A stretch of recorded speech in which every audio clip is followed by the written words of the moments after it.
Hey y'all, what's up, man? Exodus One, aka Indigo Sky, aka y'all already know who it is. Trigger ranking the man, Trigger, the Trigger man himself, bro. I'm up in the building, brethren. So look, yeah, brethren. I couldn't wait to go on live. I'm going on live tonight when I get home, but I couldn't wait to go on live, man.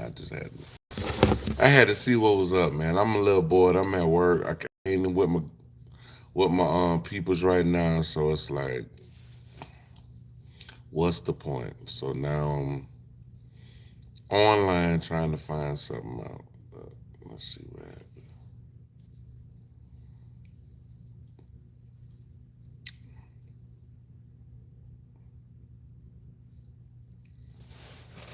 Oh yeah, y'all like, subscribe, share, hit notification bell. Um Let me know where y'all coming from too, where y'all tapping in from. If you'd like to support the channel, Cash App is in the description. If you'd like to follow me on any other platforms, everything's in the top description of my channel. With that being said, let's get this show on the resort.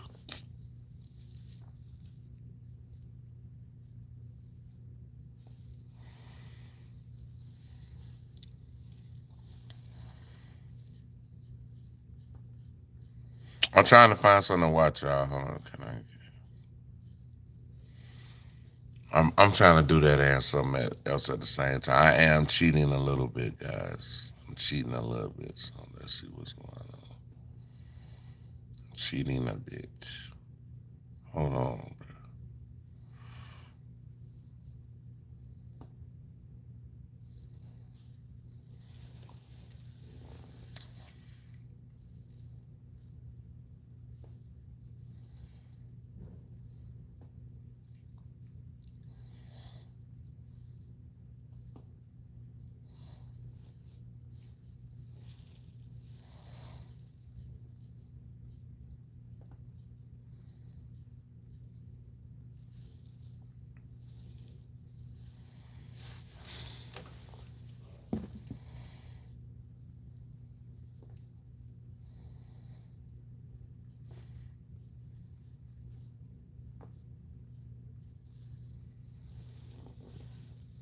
What's up? We got one person in here. Look like we got one in here.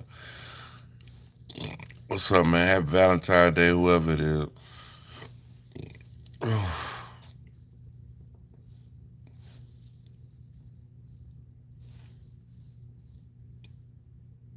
Mm. Hey, what's up? What that say? Phone speaking to Hindu. I don't know what you're saying, but hey, it is what it is.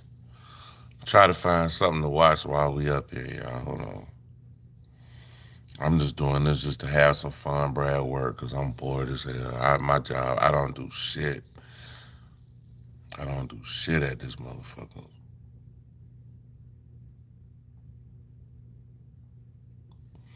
All right, y'all, we're going to, we're going to,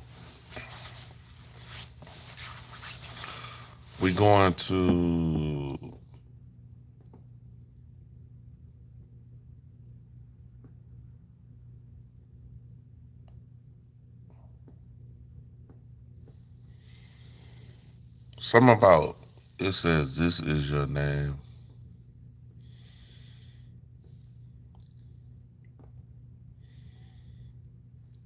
I don't know what you're saying. This is your name. I don't get it, bro.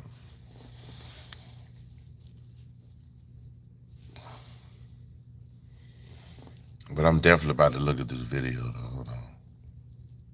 Hold on, let me see what they got going on.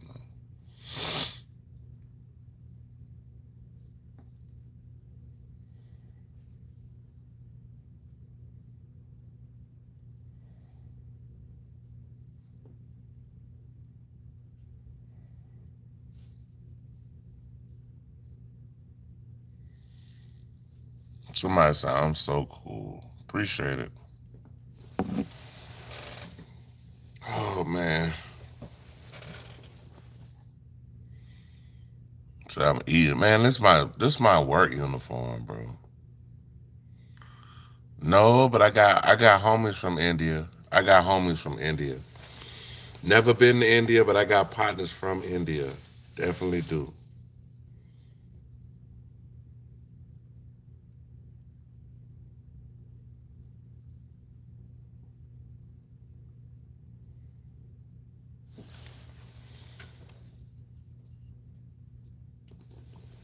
Appreciate it, man.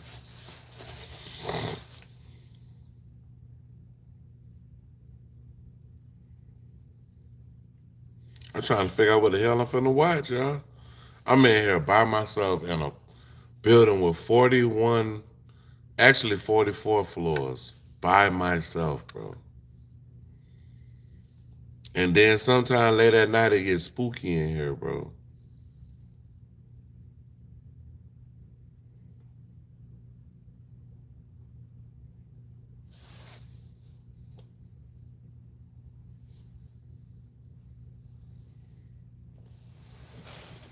Yeah, it get hella spooky in here.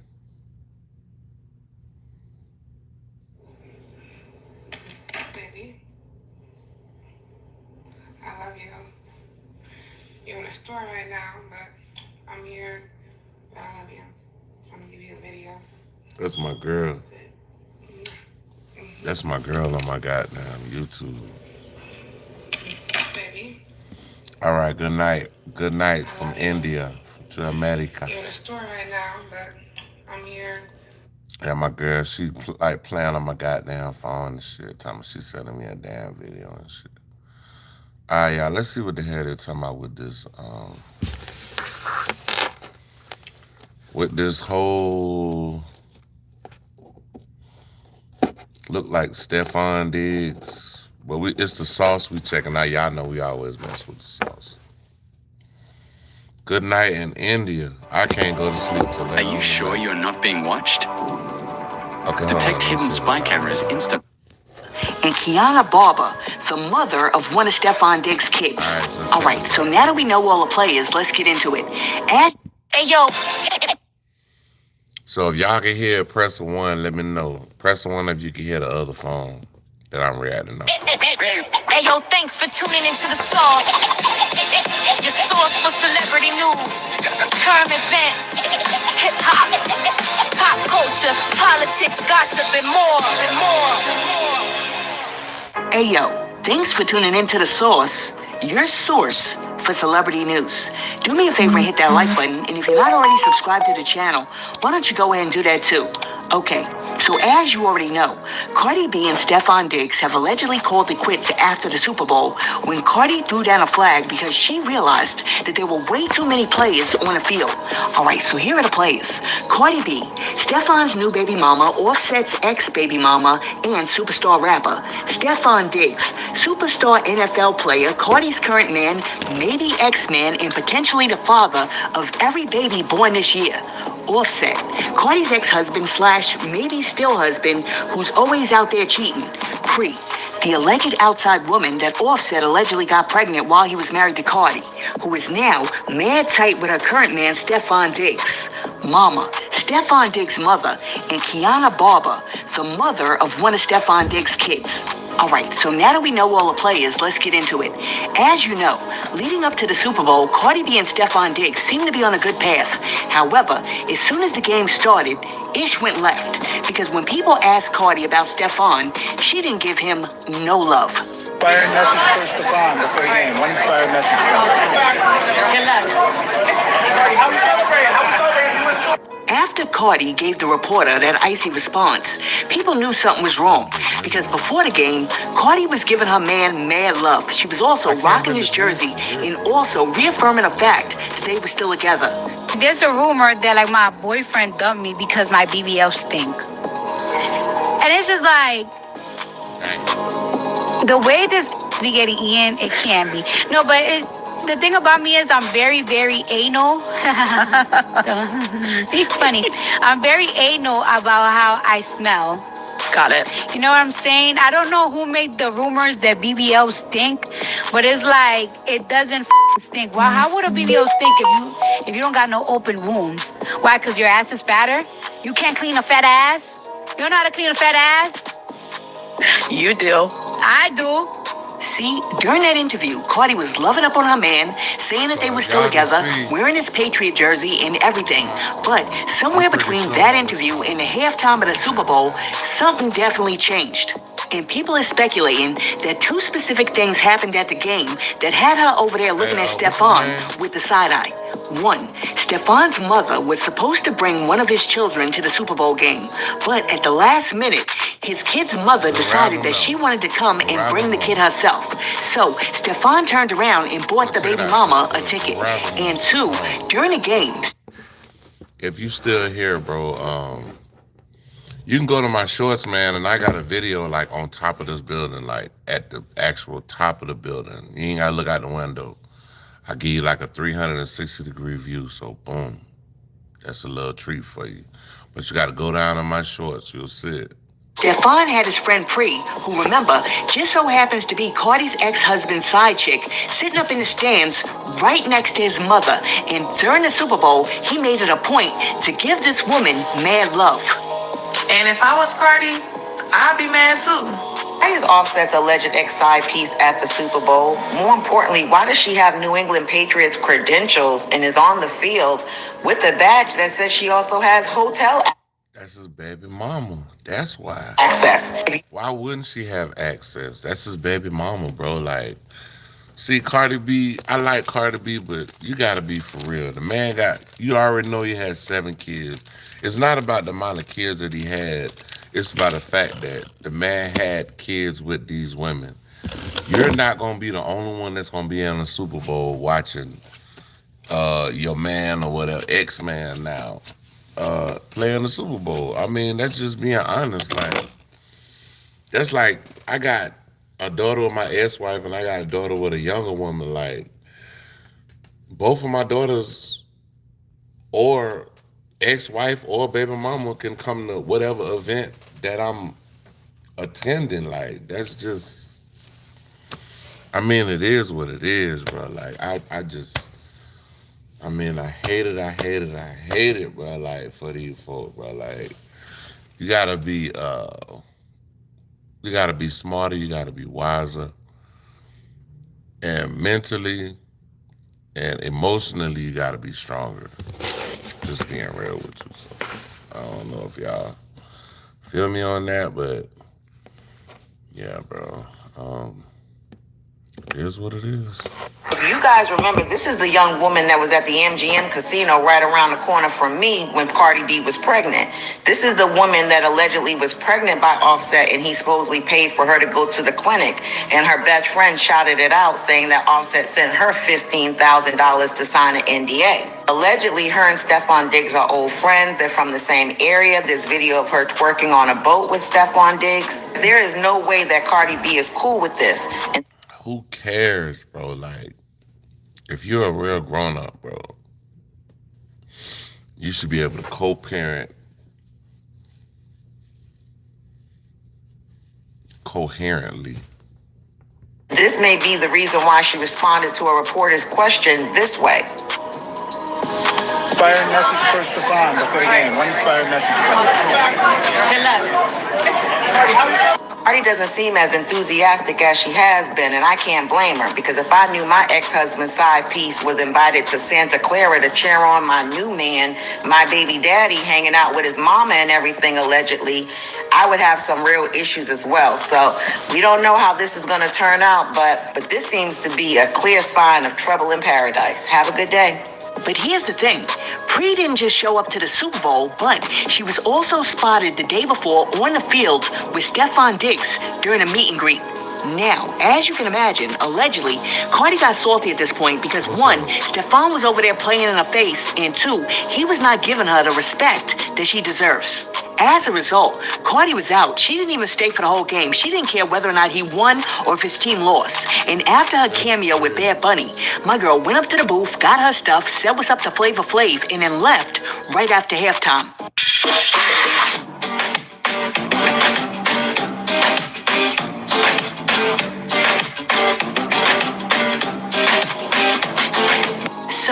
After Cardi left the game and Stefan lost the game, both of them unfollowed each other. Stefan Diggs and Cardi B unfollowed each other on Instagram after Stefan Diggs brought one of his side chicks to the game. All right, so under normal circumstances, when he does these little disrespectful jabs, Cardi can handle it. But this is the big game. This is the Super Bowl, and Cardi knew that everybody was watching this man disrespect her. I mean, for real. Even the white tees, who don't even really know her, watch this man disrespect her. What happened, Bobby? He broke up with the football player. Who? Harley B. Why? He brought his baby mama to the game, and she went to the game. The Super Bowl. She left during the game. Who did this? Stefan Diggs. He's got 6 baby mamas. Who's the girlfriend?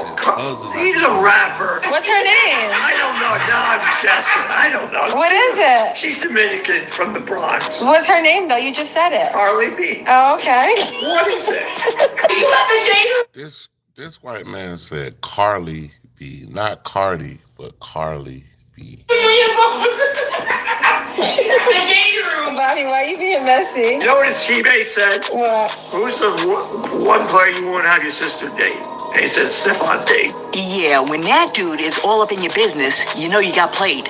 Anyhow, even her ex-husband Offset, who later posted a picture of himself laughing right before he posted this video. Have you or someone you know been injured emotionally in a high-profile relationship? It's very common. Are your exes subbing you in commercials? If so, you may be entitled to retribution. No, compensation. That's what I said. You need emotional injury specialists, Simmons and Haddish. You need The excommunicators. At Simmons and Haddish, we confront your ex so you don't have to and get you resolutions you deserve. All right, so after posting that clip, Offset also made sure to leave laughing emoji. What's so important about deep sleep? A lot of people talk about how much time they need in bed. People say, hey, I slept 7 hours or 10 hours. In our study in Australia, we found that before we started our study, the average coal miner was in bed 10 hours a day, but only got 1 minute of deep sleep. So what's important about sleep is that deep sleep cycle. That's when the glial lymphatic system opens up and your brain begins to detox. You need 2 hours of REM sleep. That's the time during sleep when you take all the day-to-day activities and your hippocampus begins to store, organize, and prioritize it so that the next day you have a... And a like under a TikToker who was making fun of Cardi and Stefan at the Super Bowl because Offset seemed to be getting his jollies or for seeing Stefan Diggs playing Cardi B's face with Pre. Now, some people are saying, not me, but some people are saying that Stefan Diggs may have orchestrated the whole thing to put Cardi in check and put her in a place to let her know that he's a grown man who does whatever he wants, whenever he wants, with whoever he wants, and she can't do nothing about it. Similar to the right that he exercised when he turned his back on the national anthem.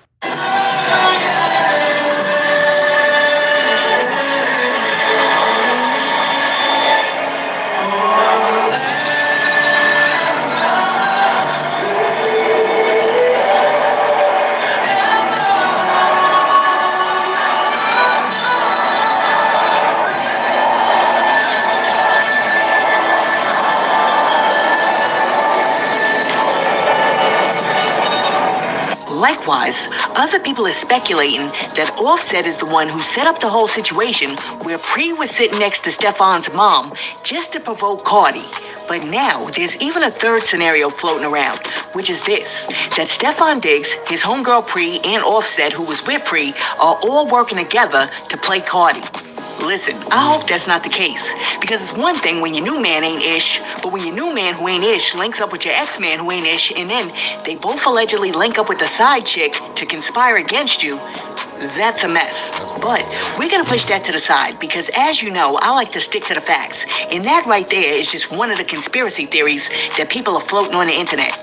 Anyhow, prior to kickoff, Cardi B may have already been in her feelings when during an interview, Stefan Diggs went out of his way to pivot away from the question of whether or not he was going to put a ring on her finger. Is Cardi getting her ring? It's on the... Two-piece rebuilding security.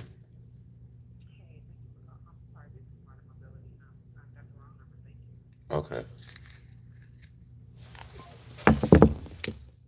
It's on the agenda, maybe, right? Right? I gotta get mine first, though. In addition to not committing to a proposal, people believe that Cardi was also frustrated by the other women who were posting videos showing that they were at the game and also making statements like firstborn son at the Super Bowl.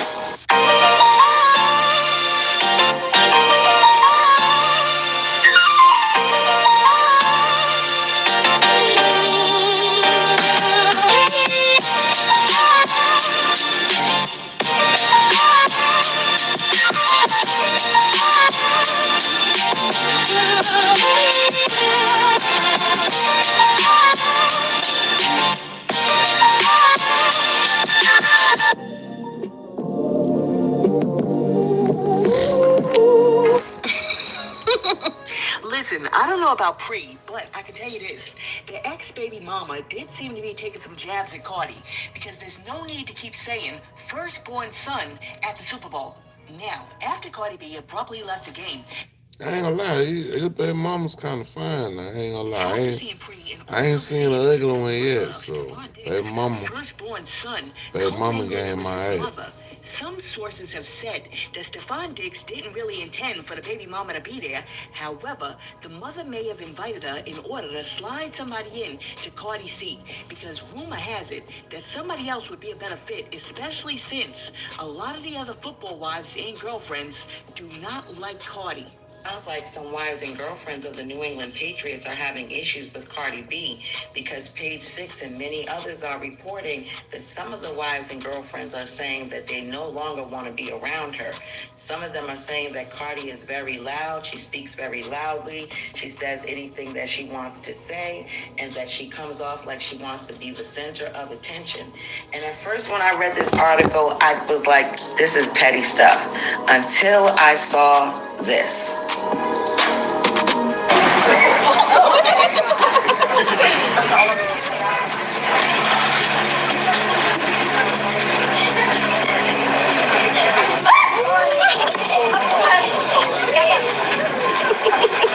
The wives and girlfriends are right. She is doing too much. This is what happens when you do too much.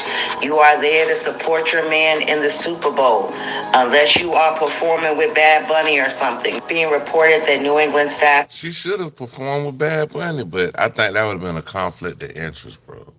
Had to tell Cardi that she could not be in certain areas, that she had to follow certain protocols. Being reported that other players have attempted to de-escalate the situation. So optimistically, Cardi is new to football. She's a solo star, understanding that Stefan is in a team sport. He's really not the star. And it's important that she gets along with these women in order for him to be successful as a Patriot, and even for her to acclimate being a part of the Patriots. So as you can see, there may be a little bit more going on behind the scenes than meets the eye. But the first post that Stefan Diggs made after the Super Bowl and after him and Cardi allegedly broke up was him sitting in a chair snuggling with his son Snoopy. And shortly after he posted that post with his firstborn son, Cardi B also made a post where she was chilling with the child that they share, Little Brim.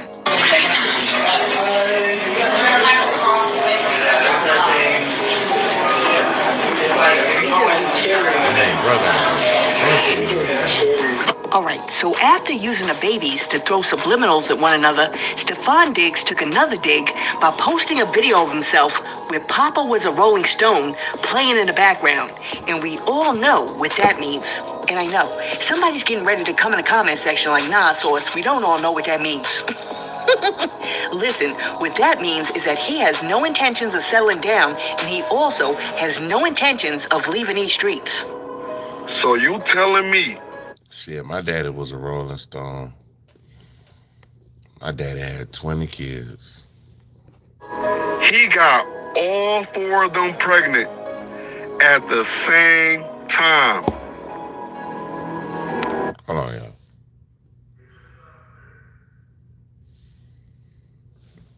That's the police outside.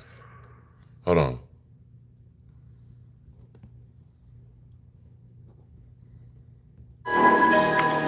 I get it. Don't get me wrong. That's damn near diabolical. But I get it. Listen, you might get it, but I'm not sure that Stefan Diggs gets it. Because today, when he was in court, none of those women were there with him. Good morning, ADA Drew Virtue for the Commonwealth. Not guilty to enter. All right. Commonwealth, any requests? Commonwealth's requesting a stay away, no contact from the victim, including third-party contact. So, sir, on this matter will be continued until April 1st, 2026 at 9 a.m. As for a pretrial hearing, being released today on your own personal recognizance with the conditions of the release. Stay away and have no contact with the named victim, and that includes third-party contact. Please be advised if you violate the terms of your release, or if you commit a new criminal offense during the pendency of this case, your bail or personal recognizance could be revoked, and you can be held without bail for up to 90 days. So that's April 1st at 9, sir.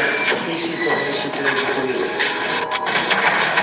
Well, he lost the Super Bowl, and now he's hoping for a win in court. New England Patriots star Stefan Diggs appearing before a judge on charges of strangulation. The Patriots wide receiver pleading not guilty during the arraignment. Diggs did not speak. His attorney entered the plea on his behalf. He was released on his own reconnaissance, ordered to have no contact with the victim, and told to be back in court on April 1st. For more, let's bring in our legal analyst, Brian Buckmeyer. So, Brian, what more do we know about this charge, and who is accusing him, or do we not know? Yes, here the two charges are strangulation or obstruction of breathing as a felony and the misdemeanor assault. And the allegations stem, according to at least the police report, from Stefan Diggs' personal chef. And they say that because of a financial dispute between the two of them, Stefan Diggs was accused of slapping her in the face and then using what they call the crook of his elbow, basically putting her in a headlock and causing her to have a shortness of... He put shot in the full Nelson. Like, he caught it like this right here and was like, the full Nelson. That's crazy. And from those allegations that we're seeing the charges here in court, where he pled not guilty and the judge released him on his own recognizance to come back later on in the spring. Now, I hate to say this, but the word on the streets is that even though Stefan Diggs went up in that court and pled not guilty, he might be guilty. As a matter of fact, check out what Gorgeous Doll had to say about the situation. Chef Mila, who's suing Stefan Diggs, yes, I do know her, and let me tell you something, she's not lying, okay? I've met a lot of fucked up bitches in nightlife, but Chef Mila, she's not... Asian doll, gorgeous doll. Like, do she even look like a doll? This chick, I don't know. I ain't like that. She's real calm, cool, collected. Her energy is real soft, okay? Like, she's the type of bitch, like, if she, like, stays the night with you or you stay the night with her, like, you'll wake up to, like, breakfast, lunch, and dinner. Oh, do you want me to make you some food to go before you leave? I'm gonna cook anyways. Like, she cooks for fun, okay? And it's like, when she started to really make it as a chef, right? She got out of nightlife, right? But what I will tell you, as somebody who used to work with Mila, she is not the type of bitch that be on some grimy shit. So when she said, I have no reason to lie, I would not lie for my personal gain, I 1,000% believe her. It's certain bitches that I could come on here and tell y'all, that whole lying or this and that. It's certain bitches, but when I found out it was Mila who was suing him, I said, oh yeah, he did that shit. All right, so while Stefan Diggs was appearing in court and pleading not guilty, he also posted a cryptic message online which said, luck didn't bring me this far, God did. Wrap it up. It's time to abolish the concept of a male photo dump today. Because this man is post-breakup, okay? Post-Super Bowl lost. He's in the middle of an assault case, okay? And he had 4 babies in 1 year, allegedly.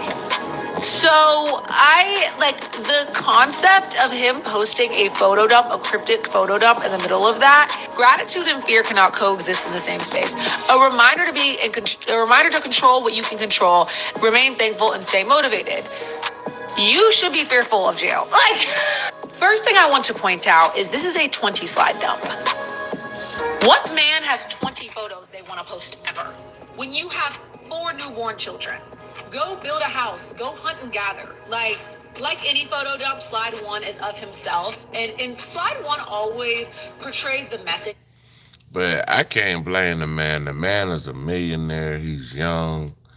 I mean, that's how you want to live his life. If he want to live his life like that, okay, cool, bro. Like, I can't be upset with this man with the way he want to live his life. Like, that would make me crazy. But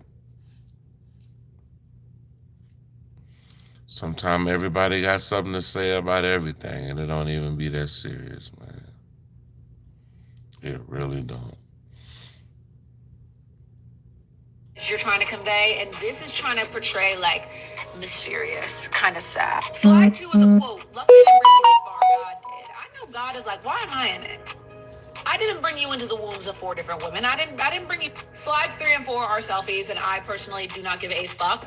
But then slide 5 is this video, and I need to play this for you because Nobody trick you out your spot. Motherfuckers be praying you slip up. As soon as you do, they gonna be putting in an application. They just wanna be you. By all means, do not forfeit your spot to these lame ass. Can't let nobody. Slide 5 is another selfie, and then slide 6 is this quote. Do not ignore your own self-doubt. Okay, that sounds humble. That is the old you reminding you of how much you have achieved. I had to make myself real small and in the corner because this is the slide that made me make this video. And I need you to see it in its entirety. He got on apple bottom jeans, boots with the fur. The whole club is looking at.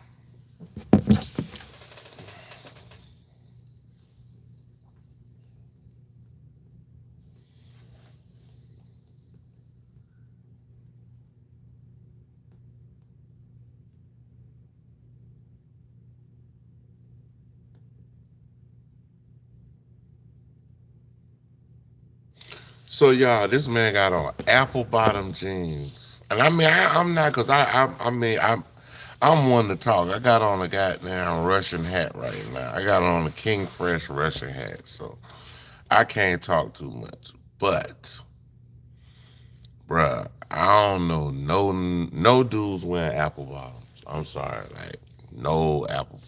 Is this really for real or they bullshit? Is this really apple bottom jeans? Let me see. In her Birkin bag, in her fur coat.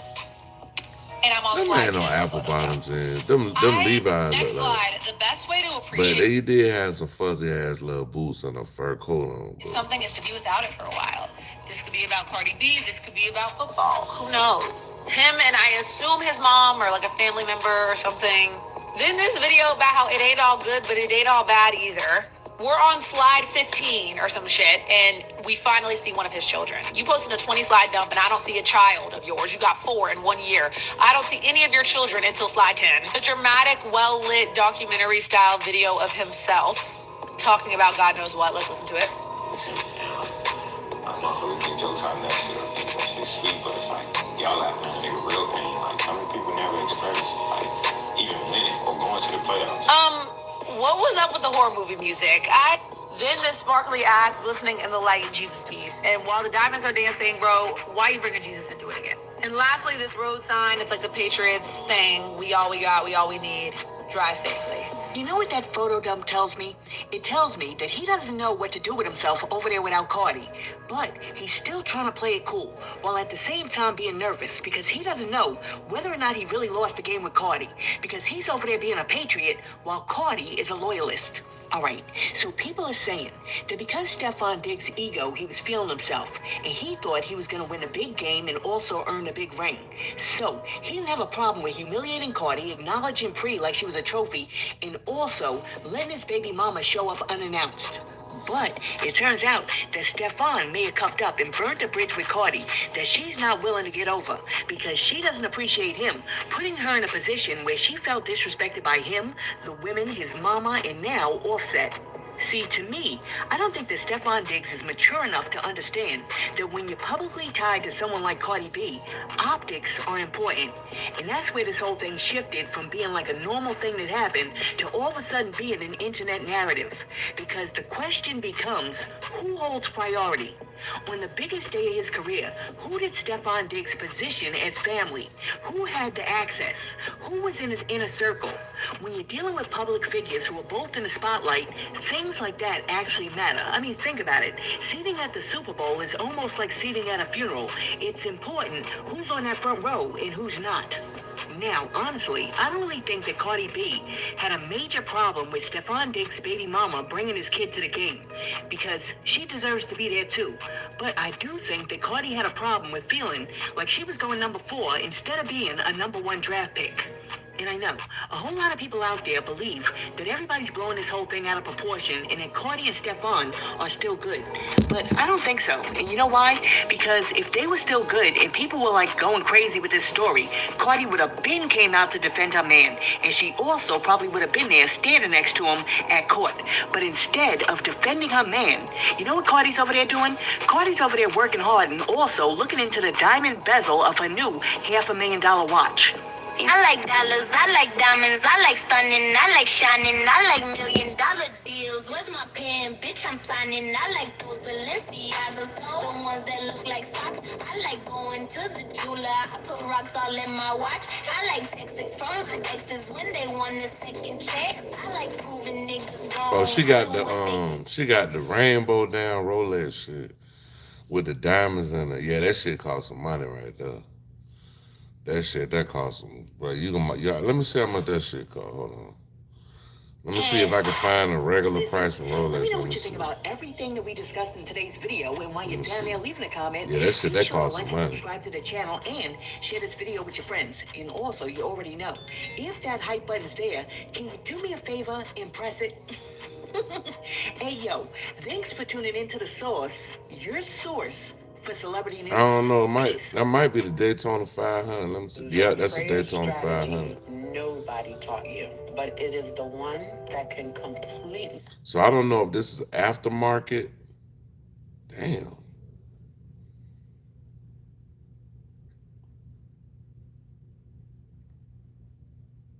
So you got the Oyster Perpetual is $439,500.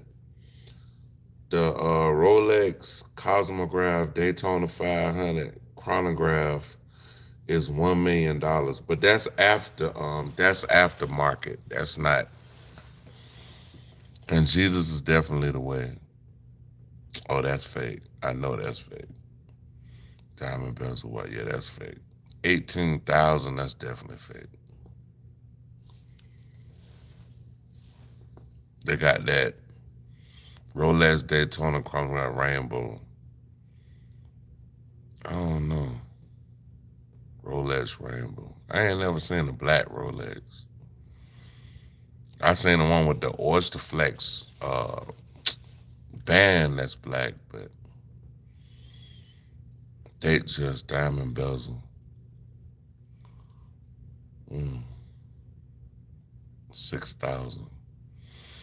See, some of these some of the shit is aftermarket. I want to see the price from Rolex. We got to go to Rolex.com to figure that shit out. Shift your life.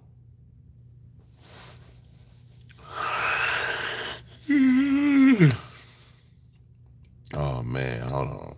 Let me see when this one came out. As you know, we just finished the renovations on the Frederick Douglass Marcus Garvey Academy, and we'll be applying for our final building inspections and certificate of occupancy before the year is out. And so once we get approval, we're going to start decorating the school. Now, let me say this to you, though. You have to donate to the school. Nobody will be allowed to attend any FDMG programs, conferences, seminars, activities if they have not donated. So make sure you get on PayPal and donate, or make sure you send a check of money, or I don't care if it's $20. But you make sure you get on the donors list, because if you're not on the donors list, you cannot participate in anything. Bruh. Dr. Umar really just told a supporter, yeah, you can come to the grand opening, and then hit him with, but you gotta donate first. Like it's a nightclub, like it's a VIP section, like the community gotta pay a cover charge. Are you serious? He literally says nobody will be allowed to attend any FDMG programs, conferences, seminars, activities if they haven't donated. Not if you can't afford it, it's cool. Not everybody welcome. I don't care if it's $20. Get on the donor list. And the crazy part is he says all this while admitting they still need final inspections and a certificate of occupancy. Huh? So you're telling me it's done again, but not approved, but you already planning a spring grand opening and you still gatekeeping the room behind donations, nah, we gotta talk. Because this is his words, not mine. And after that, I'm gonna tell you why this feels like the same game all over again. Yo, Dr. Umar, what up? Yes, sir. Yes, sir. How's Maryland treating you there, Brother Harold? It's good, dude. It's pretty cold here. You know, we had a snowstorm a couple weeks ago, kind of dying down a little bit, but definitely not get to the cold no more. I've been in California for 8 years. I'm just back for a little bit, helping my grandmother with some stuff. I'm definitely getting my blessings that way, though. Paul, how far is Germantown, Maryland from Wilmington, Delaware? It's only I think about like a few hours. I had a girl who drove over here when I first got here in November, so. Okay, let me check right now. The reason I'm asking is, we just finished the renovations on the Frederick Douglass Marcus Garvey Academy, and we'll be applying for our final building inspections and certificate of occupancy before the year is out. And so once we get approval, we're going to start decorating the school. And I was asking because we will be having a grand opening at some point this spring. So you might need to come on through the grand. It's 2 hours. It's 1 hour and 58 minutes. So you might got to come on up to the grand opening, my brother. Okay, definitely give me the tip off. That'd be cool, man. Now, let me say this to you, though. You have to donate to the school. Nobody will be allowed to attend any FDMG programs, conferences, seminars, activities if they have not donated. So make sure you get on PayPal and donate. Make sure you send a check of money, or I don't care if it's $20, but you make sure you get on the donors list, because if you're not on the donors list, you cannot participate in anything. Yeah, I have PayPal, so I can do that. No doubt. And it's FDMG Academy on PayPal. FDMG Academy, one word. Bruh, let's start right where the manipulation starts. We just finished the renovations. That sentence is powerful because it's supposed to end the debate. It's supposed to make you go, finally, like the saga is over. And then he goes, we're going to do final inspections and certificate of occupancy before the year is out, which is already telling you it's not open. It's not officially ready. It's not cleared. It's in process. But he doesn't sit in that reality. He immediately jumps to grand opening this spring, like it's guaranteed, like it's scheduled, like it's already printed on flyers. And I'm not saying you can't be optimistic. I'm saying I've seen this movie before. When somebody starts speaking in seasons and vibes instead of dates and approvals, I already know what time it is. Because spring is the perfect word. Spring could be March. Spring could be May. Spring could be next spring. Spring could be whatever you need it to be when the time comes and you need an excuse. So that was a lie. Here's a quick hack on how to unsubscribe from all of your emails at once. It's called Enroll Me, and it allows you to see all of your subscriptions in one place. You can scroll through and decide which ones you want to keep and which ones you want to unsubscribe to. Or if you just want to unsubscribe to all of them, you can hit Select All, Unsubscribe, and now your inbox won't be crazy full of subscriptions. Download Enroll Me in the Apple or Google Store now. It's free.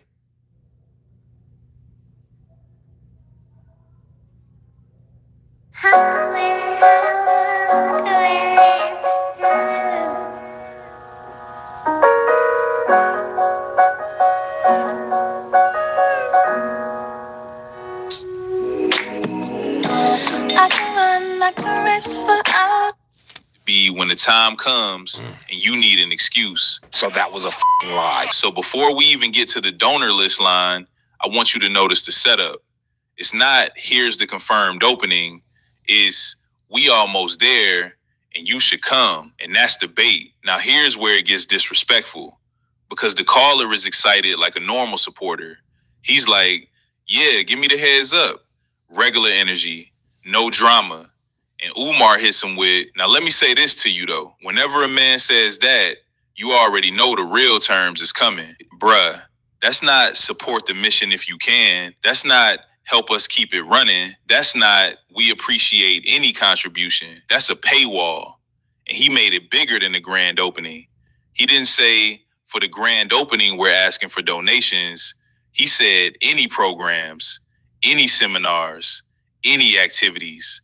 Basically, if you want to participate in anything connected to the school, you got to pay. And to me, that changes the relationship. Me personally, I wouldn't take this level of disrespect. That changes the whole story because you're not just building a school, you're building an ecosystem where access is tied to money. And I'm not mad at fundraising. Everybody raises money, but don't sell it as community and then talk like a bouncer at the door, because community means the people can pull up. The community don't got to prove they paid to be in the room. That's the whole point of community. So when I hear donor list like it's a guest list at a club, I'm like, oh, okay, this is what this is. Then he tries to soften it. He's like, I don't care if it's $20, like he's being reasonable. But that's exactly why the $20 line is the tell. Because if the school is truly in its final phase and ready to operate, $20 is not moving a needle, not even a little bit. So why mention $20? Because it's not about the amount, it's about the act. It's about getting you on the list.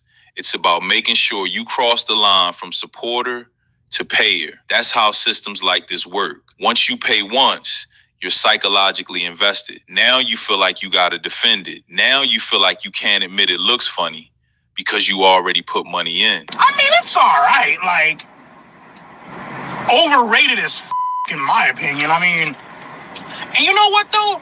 That's typically how the bullshit goes. You feel me? And the donor list thing is genius for pressure, because now if you ever criticize, he can flip it on you. You ain't even a donor, or you not on the list. It becomes a loyalty badge. Also, $20 makes it hard to say no, because most people can swing $20. So now if you don't, it's not I can't, it becomes I chose not to. And people hate feeling like that. So to me, the $20 line isn't generosity, it's strategy. It's him making the barrier low enough for almost anybody to cross so he can say, now you part of it. And once you're part of it, you're in the cycle, the same cycle he's been running. Now let's get to the part that should make everybody pause. He says renovations are finished, but then he says they're still applying for final building inspections and the certificate of occupancy. That's not a small detail. That's the detail, because you can paint walls all day. You can put furniture in there. You can decorate. None of that matters if the building can't legally be occupied. And I'm not here acting like a construction expert. I'm using basic logic. If you don't have that certificate yet, you can't promise a grand opening like it's already confirmed. But he does what he always does. He talks like the approval is automatic, like it's a formality, like it's, yeah, we just got to submit it. And in reality, that's where things can get delayed.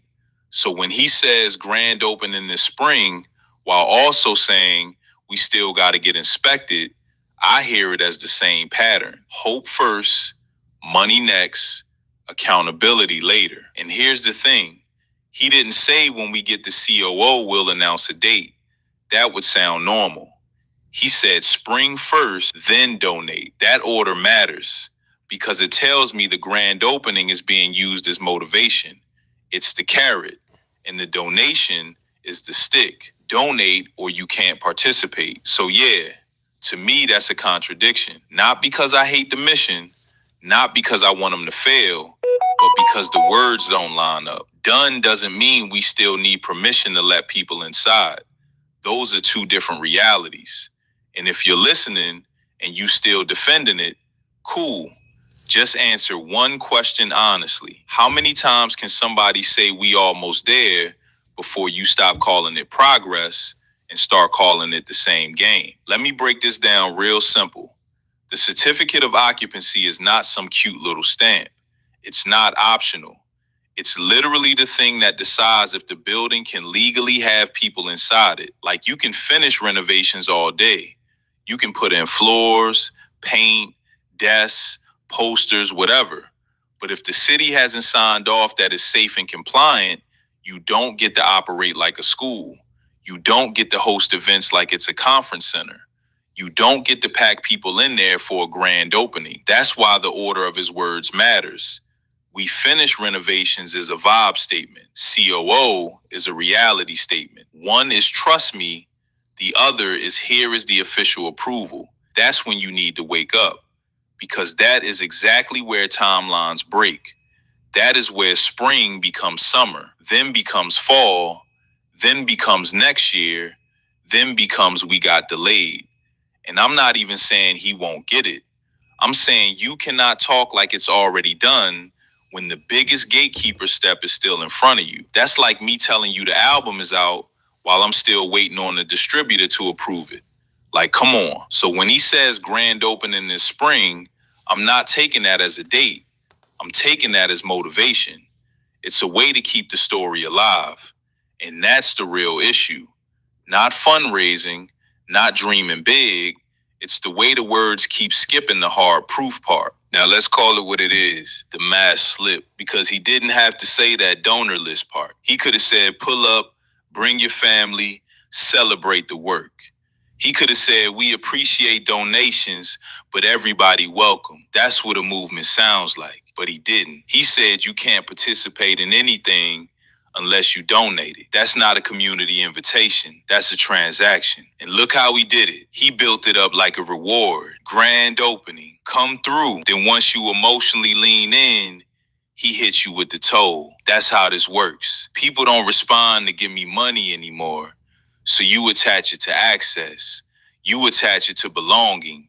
You attach it to being on the list. Now money feels like proof of loyalty. And the wildest part is, the caller wasn't even asking for anything. He wasn't begging to be invited. Umar invited him. Then Umar turned around and made the invite conditional. That's not leadership. That's leverage. So yeah, in my opinion, that one moment told the whole story. It wasn't a school update. It was a fundraising tactic disguised as a celebration. Now, this is where I bring in the bigger pattern, because I don't want anybody acting like this is a one-time slip. This is the cycle. It's always the same rhythm. We almost done. We just need a little more. This is the final push. This is for the kids. A bullshit? A bullshit? A bullshit. A bullshit. Then the finish line moves again, and you can hear it in his words right here. Renovations finished. Okay, then immediately, final inspections and certificate of occupancy. Then immediately, grand opening in spring. Then immediately, you must donate. That is the formula. Hope, then paperwork. This week, we're hosting a free trading and investing workshop right here in Atlanta. Inside this workshop, you'll learn you don't need to be a Wall Street pro to...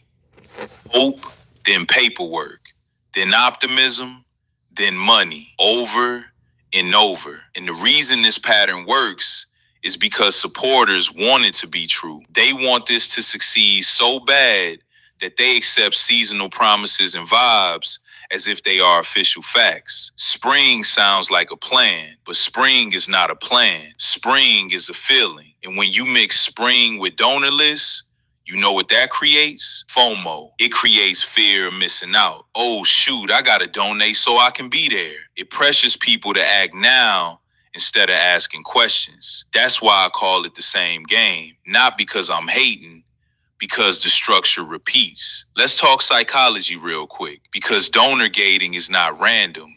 It's a tactic. The first thing it does is it flips the power dynamic. Instead of the leader earning trust through delivery, the supporter proves loyalty through payment. Now the supporter is always the one qualifying. Second, it makes people police each other. Sometimes it may be good, sometimes it may be shit. Donors feel like real insiders. Non-donors feel like outsiders. Now the community is divided by who paid. Third, it creates sunk costs. If you donated last year, and then again this year, you don't want to admit it looks shaky. You start defending harder, not because you're convinced, but because you're invested. And the $20 thing is the perfect psychological hook. It makes the barrier easy. So now almost anybody can be pressured into it. Then once you pay, you're on the list. Now you feel entitled to defend it. Now you feel like you belong. That's why I'm saying this grand opening talk is not just about a party. It's about maintaining a system where money equals access and access equals loyalty. And if you still don't see it, answer this. If the mission is the community, why is the community being charged to participate? Because that's where it stops being a movement and starts feeling like a toll booth. Look, I'ma keep it a buck. I'm not even here to scream criminal or act like I got bank statements. I don't need all that to call out what's right in front of my face because the strategy is obvious. It's not donate because we're transparent and we need X amount by X date.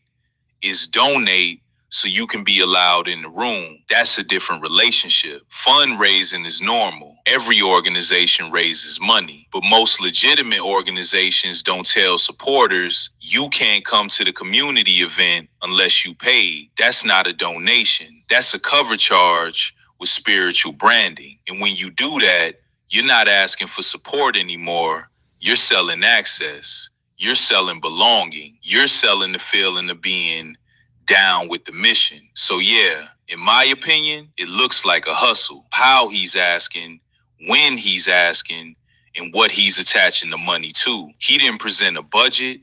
He didn't present a timeline. He didn't present approvals.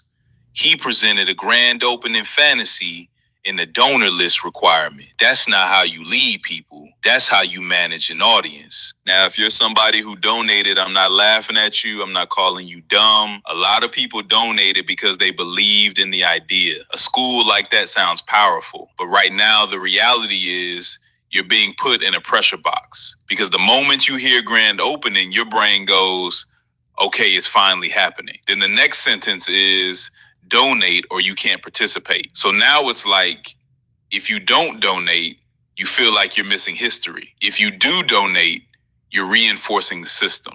That's the trap. And supporters need to stop playing defense and start asking for clarity because the mission is too serious for vibes. If you're about to send money, you should be asking, what is the actual confirmed opening date?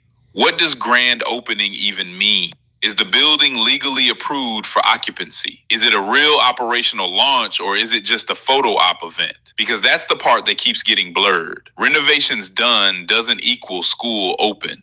Grand opening doesn't equal students enrolled. Those are different things. And until those questions are answered, donating just because you got FOMO is how you stay stuck in the same game. Here's what I want everybody to start doing moving forward, because I'm tired of the emotional roller coaster. Number one, stop donating off speeches. Donate off receipts. If the COO is part of the story, then show the COO. If the inspections are part of the story, then tell us the inspection outcomes, not we applying. Number two, demand specific dates, not seasons, not soon, not spring, dates. And if a date changes, explain why with details. No more vague delays. We don't do that here. Number three, separate celebration events from operational readiness. A grand opening could be a ribbon cut, a photo moment, a tour. That does not automatically mean the school is running. Number four, watch the order of the pitch. If the leader is talking money before proof, that's a red flag. If the leader is making access conditional on payment, that's another red flag. And number five, don't let the cause guilt trip you out of common sense. The kids deserve better than endless fundraising cycles. The community deserves honesty, not hype. That's my standard. That's the standard I want y'all to start adopting. This is bigger than Umar. This is about how we treat leadership in general. Because we got a cultural issue where we let certain people become untouchable. You know how you're talking about something and next thing you know you see an ad of it online? Creepy, right? That's because you're being tracked like crazy. That's why I switched to using the DuckDuckGo browser. As much time as I spend online, I've got to feel safe. I had no clue it could do. We got a cultural issue where we let certain people become untouchable because the message sounds good. And once they become untouchable, accountability disappears. Now every delay is hate. Every question is disrespect. Every critique is you against the mission. Nah. The mission is exactly why you should be the most accountable. If you claim you're building for the community should not be paywalled from participation. That's backwards. The whole... Hey, check this out, y'all. I just want to let y'all know y'all kicking me in the comment cafe. I want you to like, subscribe, share. Definitely hit the notification. I'll be back. Peace and one.